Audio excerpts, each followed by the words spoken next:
kita pernah bahas sedikit soal si Borneo Hornbills adalah bagaimana si Quos ini tidak jelek, main bagus, tapi emang terlalu ngasal ya. Gitu. Atau terlalu buru-buru. Enggak, kalau menurut gue sih bahasa gue mah ngasal. Bagaimana proses passing dari McCoy? Ya, jadi ternyata kalau dari reelsnya IBL sendiri, reelsnya ya, ada kameranya. Iya, dari di bawah ring itu kelihatan emang traveling. Tapi iya. Wow. Jadi sebelum sampai ke Hans ya. Oh gitu. Gitu. Sedangkan kalau misalnya kita lihat dari tayangan, gue juga lihat dari video tayangan. Iya. Gue sih jujur tidak melihat itu traveling. Kalau gue. Kalau tayangan yang dari ini nih. Tayangan biasa dari arah komentator. Master komentator. Iya. Dan satu lagi, ini adalah gue dapatkan dari para wasit yang gue sering ngobrol di konten gue. Oke. One on one dan lain-lain, termasuk di pemain cadangan on YouTube. Iya. Adalah gini, wasit ini bekerja dalam kecepatan yang sebenarnya. Jadi kalau nggak bisa cepat banget. Jadi kalau kita baru lihat nih pas di tayangan ulang kelihatan kan traveling, tapi nggak, wasit itu melaksanakannya bukan dalam keadaan slow motion, dalam keadaan cepat. Iya. Satu itu.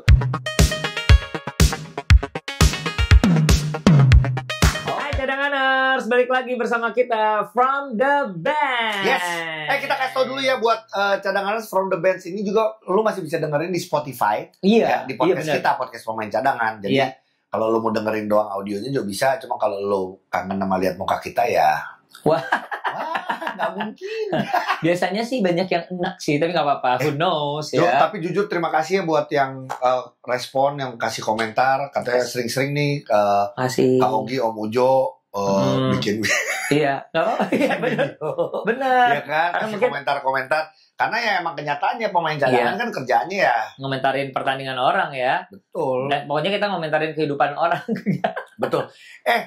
Karena hari ini tayang di hari Senin, kita ngebahas yang kemarin dulu deh, yang masih hot. Iya. Walaupun sebenarnya kita dari kemarin-kemarin udah coba udah ngebahas soal yang Prawira Pasifik, Jason Prawira. Itu kita wah gila. Tapi gini, yang pasti memang di minggu ini benar-benar kita disuguhi sama pertandingan-pertandingan yang akhirnya berskala Liga Indonesia. Iya sih. Ya, jadi kan kita memang ada beberapa pertandingan yang kita sayangkan kok kayaknya gapnya terlalu jauh atau enggak bagaikan bahasanya bahasanya gue adalah kayak nggak like dijadiin pertandingan liga tertinggi deh gitu ya. Tapi ternyata di kemarin pertandingannya wah seharian gue manteng itu kursi sampai ketahuan itu nggak ada kerjaan. Bener, nggak ada kerjaan. Pas gue berdiri itu ada bentuk pantat gue tuh di kursi saking lamanya gue duduk di situ. Boleh kalau bawa ke sini atau ada Iya.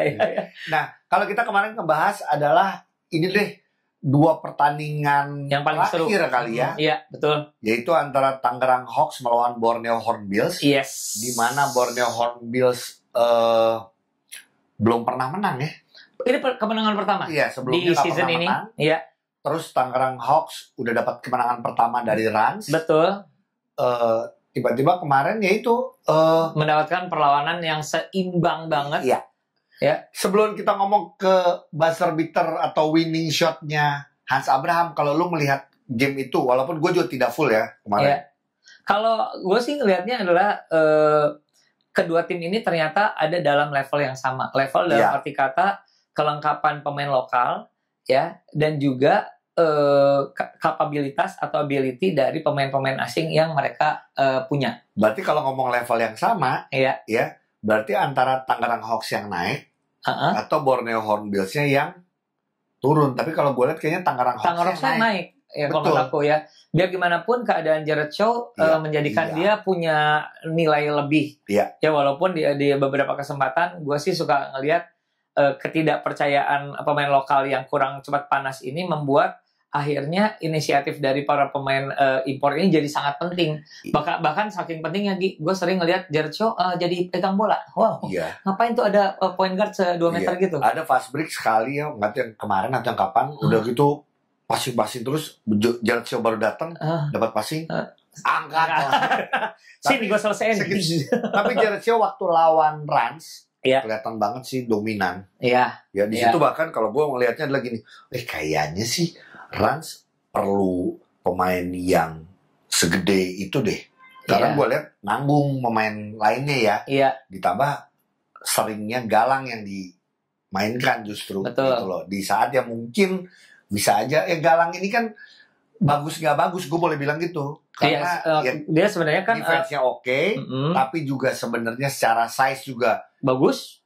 Enggak sama asing. Kalau dia jaga asing dia kalah. Iya. Tapi offense ya udahlah. Iya, dia punya keterbatasan. Emang dia defensive player banget ya. Iya. Nah, tapi gini, di pertandingan semacam pertandingan di minggu kedua ini. Iya. Di minggu kedua ini kita udah bisa melihat nih, jangankan kita yang nonton, tapi yang pasti manajemen dan juga pelatih jadi bisa lihat bahwa apakah benar nih pemain-pemain impor ini yang akan terus atau bagaimana mempergunakan para pemain impor ini. Karena gini, di minggu kedua ini ketahuan tidak semua pemain impor itu cemerlang. Iya. Terus juga tidak semua pemain heritage itu berguna. Iya, betul. Nah ini sebenarnya jadi pembahasan lagi sih sebenarnya. Cuma kalau buat gue gini, baru minggu kedua. Ya.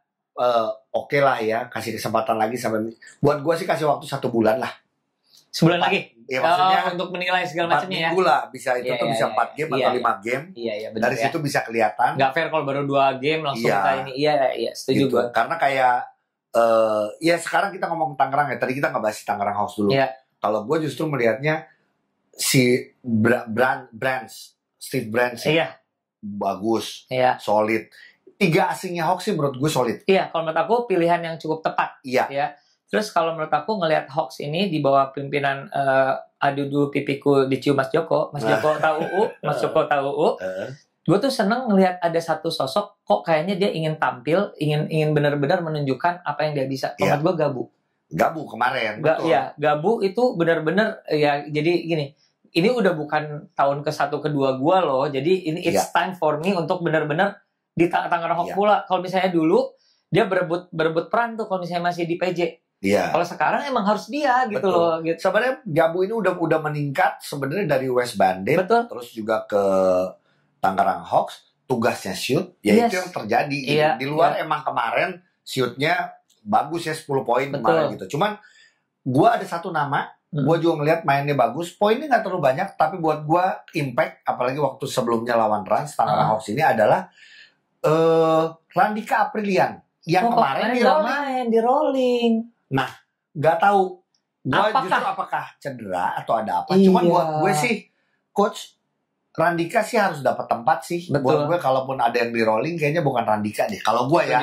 Iya. Kalau misalnya tidak cedera ya. Randika ini cara bermainnya jangan lihat dari scoring kan, kita basket bukan cuma scoring ya, tapi benar-benar impact sih. Ada impactnya as a local player buat Tangerang Hawks. Jadi di luar kemarin Tangerang Hawks kalah bukan itu ya. Cuma buat gue kalau ada Randika pasti beda sih. Gue tuh pernah ngobrol sama lu juga pernah. Ya, kita ada diskusi ya zaman dulu ya. Kita ngelihat Randika ini bagaikan ngelihat Caleb kecil.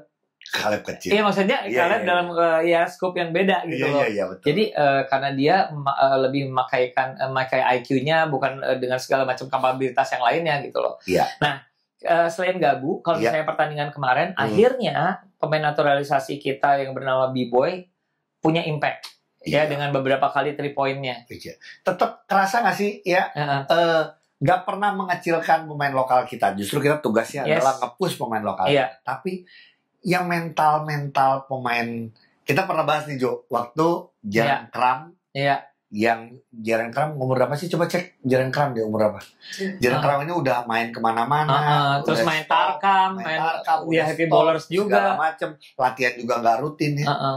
Tapi kepedean dia dalam bermain, yang diakui pada size-nya, apakah banyak pemain Indonesia yang size-nya lebih tinggi? Banyak. Tapi dia lebih pede. Betul, lebih pede dan gini, skillnya itu skillnya dia itu memang mumpuni. Jadi basic dengan basic yang dia punya. Nah, termasuk B-Boy menurut gue gini, ini orang campuran orang Indonesia dan Filipina, udah biasa main gitu dengan gaya Filipina gitu ya. Jadi masuk ke lapangan juga gue lihat beberapa drive-nya segala macam nggak mau kalahnya ada gitu. Di luar sama dia juga sudah tidak muda lagi. Betul, sayangnya tapi itu aja. Tapi kepake yang gitu-gitu tuh paling tidak nge-push yang ada di sekeliling dia untuk main seperti itu. Gitu. Pertanyaan satu untuk teman-teman dari Tangerang Hawks itu adalah, kalau menurut gue PR-nya adalah point guard-nya siapa? Iya. Sebenarnya, iya. Gitu loh. Jadi inilah teman-teman yang lokal harus benar-benar step up. Kalau gue sih ngelihat banyak sekali tim yang benar-benar nge-push. Even kalau misalnya kita ngomong Dewa ya, dia nge-push ada satu jatah yang pasti diambilnya oleh Hardy. Karena Hardy pantas untuk bisa memimpin dan dia emang punya kapabilitas seperti itu dan didorong dikasih ini hasil ininya. Iya. Nah, tapi dirotasi. Iya. Tapi maksudnya gini, karena pilihannya ada. Kalau misalnya di Tangerang nggak ada. Iya. Point guard. Menurut gue belum ada yang bisa step up. Iya. Gitu. Tapi satu hal yang menarik kalau dari masih Tangerang ya sedikit. Tangerang. Yang ngebahasnya adalah Winston diberikan kepercayaan. Ada. Lalu Nicolas Maesa. Ya harusnya Nicolas lebih banyak kalau menurut gue dari awal. Malah Nicolas Maesa ya benar. Iya, kalau ngelihat kemarin gitu. Nah kemarin game kemarin itu ya kita pernah bahas sedikit soal si Borneo Hornbills adalah bagaimana si Quos ini tidak jelek, main bagus, tapi emang terlalu ngasal ya. Nah gitu, atau terlalu buru-buru. Enggak, kalau menurut gue sih bahasa gue mah ngasal. Paling di pertandingan tadi malam adalah pertandingan yang lumayan paling rapi untuk dia. Iya.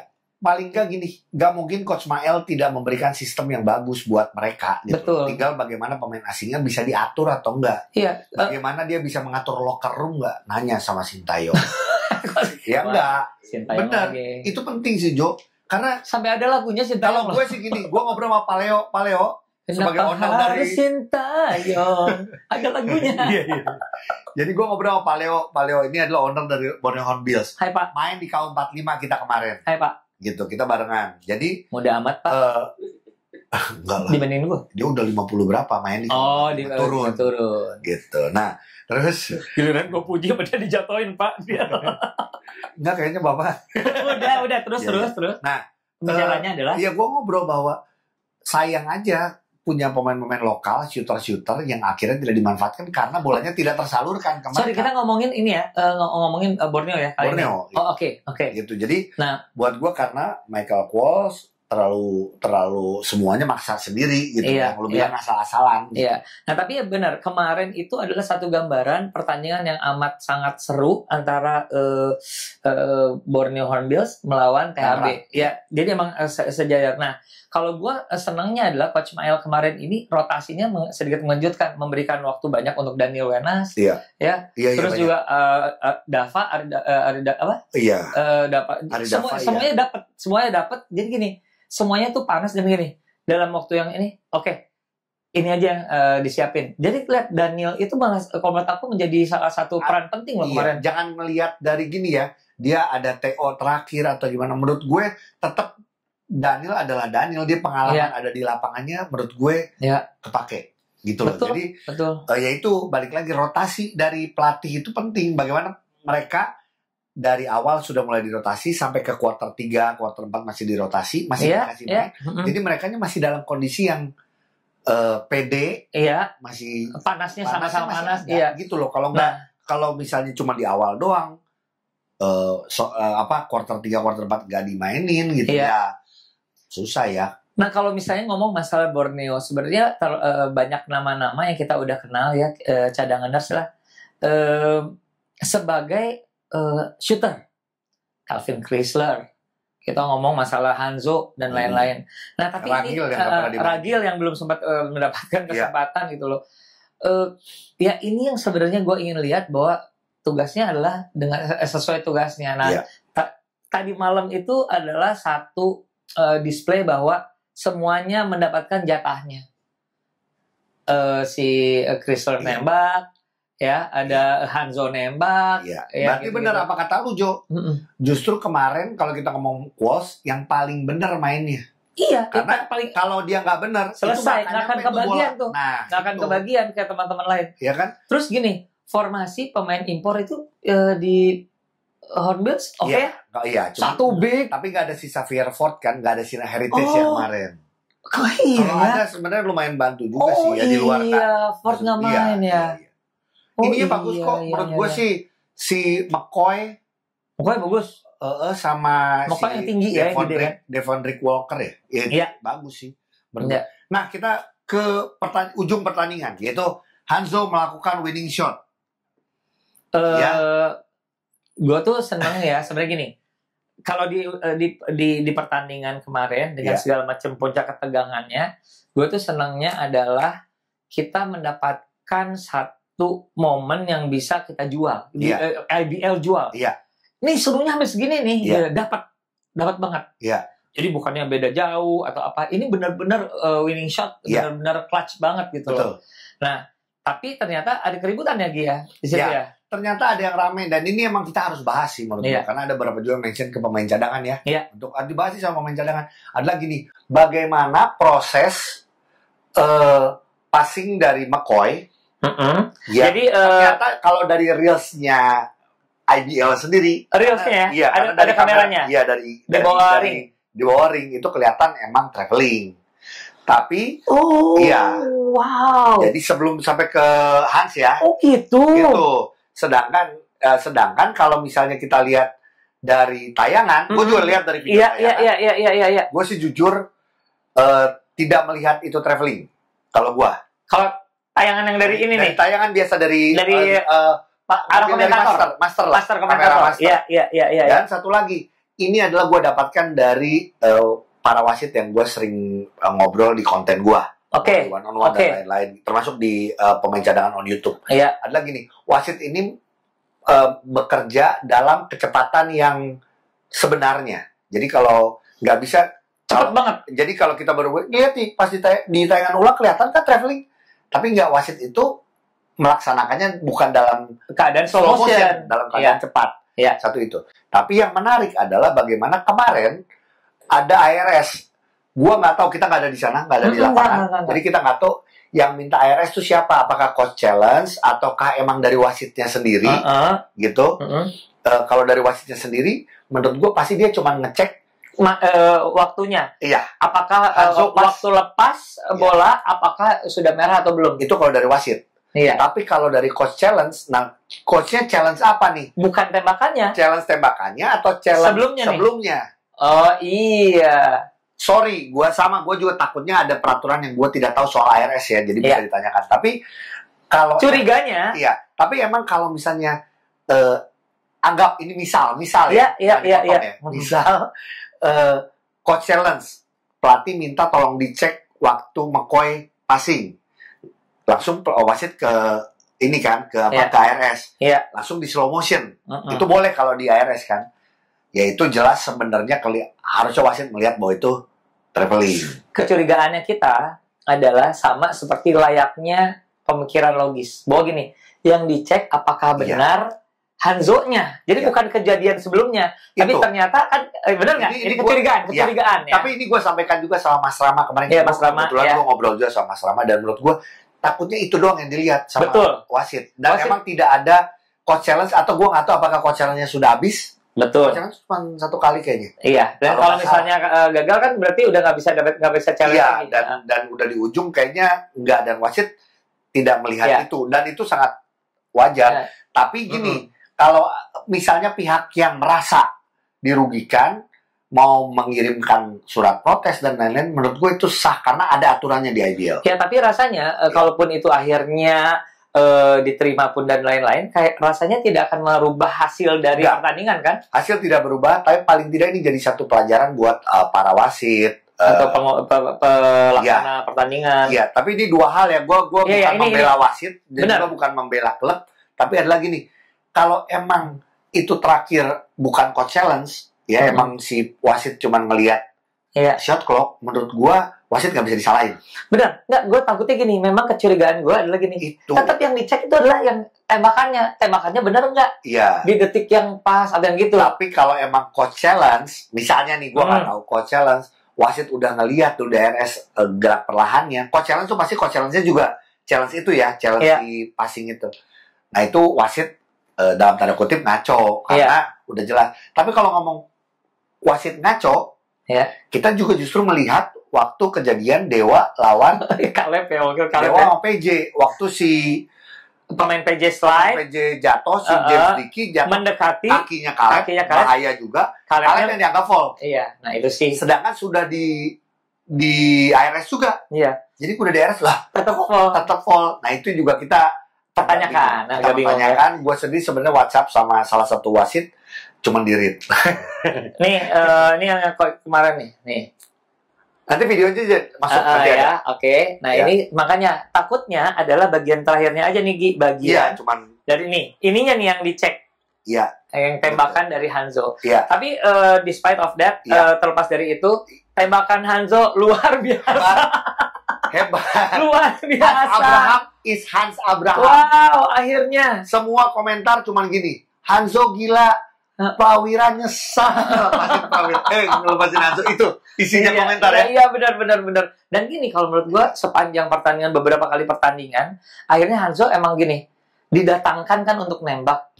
Ya dengan ini makin percaya diri, makin nambah. Dan kepercayaan terhadap dia akan bertambah. Iya. Sebagai penembak. Betul. Oke. Ini menarik sih, artinya makanya nggak selalu harus pemain asing yang mengambil peran atau itu peran tadi. Iya. Ternyata ya seorang Hanzo membuktikan sih.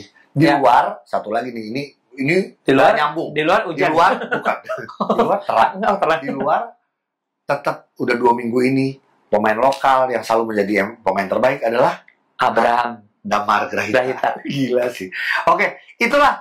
Kita bahas satu, ini kayaknya udah lumayan panjang juga. Kita bikin satu video, nanti kita bikin video lain aja. Ya oke ya, nanti Rabu nanti kita ngobrol-ngobrol lagi. Selasa, Rabu boleh, Kamis juga boleh. Ya udah, pokoknya tunggu from the bench karena 2 mulut dari pemain cadangan ini gatel untuk ngomongin basket. Tapi jujur Tangerang Hawks lawan Borneo Bill sih one of the best game ya so far ya. Iya so far. Mantap.